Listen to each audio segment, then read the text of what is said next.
1 year ago, when the UFOs appeared in the sky, it became clear that humans were not alone. It was the dawn of a new era. Hey, what's happening, everyone? I am Sir James from Gamerfuzion.com, and today I'm here to provide you with my review for Fortified.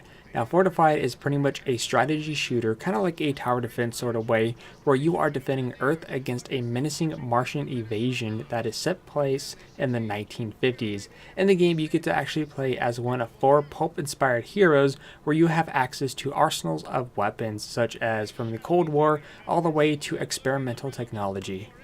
Now, going over the graphics, visually the game is nice looking because it pretty much has a cartoonish look where you have different set locations depending on where you are within the story mode. In this case, where you're going to be defending the next evasion that will be taking place.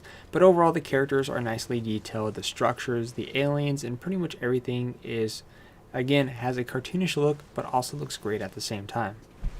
Now, going over the gameplay isn't too complicated. At the very beginning, you get to choose which hero you want to select. Depending on which hero you select will determine what weapons they wield in combat and what defensive capabilities they will have access to. In the very beginning, you are very limited to the bare bones. However, as you progress and level up your characters, you will get to unlock more and use skill points to get more weapons to use and more defensive structures. Overall, you're defending the space shuttle that contains something very important, and the aliens are off to defend the structure. If the aliens achieve victory, you will lose that battle. However, if you manage to defend against the wave of enemies, you will progress further along down the line. But overall, that's pretty much what the objective is to defend your structure from the alien invasion, and that's it. You could choose to play by yourself or cooperatively with a friend, or you could even join matchmaking cooperative play for some of the more higher difficulty levels, which is definitely recommended.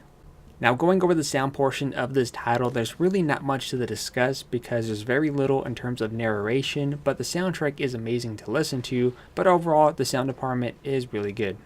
Now, as for the lifespan, overall this game does offer some replayability, but it's not extremely high. You can play this by yourself or with a couch buddy, or in this case my recommendation is to play online with other players to get a little bit more of the fun factor. The game does offer a few different difficulty level challenges and especially an option for expert players, but getting the chance to experiment with the different characters and to progress and level up to gain access to abilities, which in this case you have 4 characters to go over, is definitely going to provide some replayability there, but maybe afterwards once you unlock everything, probably not so much at the very end. But overall, the game does offer at least a moderate tone in terms of replay value. As for the innovation, was there anything new here? Was this stuff that we've already seen before? I've pretty much seen stuff like this time and time again, so there's not much here. Again, you just have pretty much a game that's taken place in the 1950s dealing with an alien invasion, and that's pretty much it. Overall, the game's not too bad. It doesn't really have a huge replay value. Playing by yourself is going to get dull, but playing with others are definitely going to be enjoyable. But in the end, I'm going to give this game an 8 out of 10. If you guys have any questions or would like to check out some gameplay, check the link in the description down below. But until then, I am Sir James from Gamerfuzion.com, where we empower your gaming.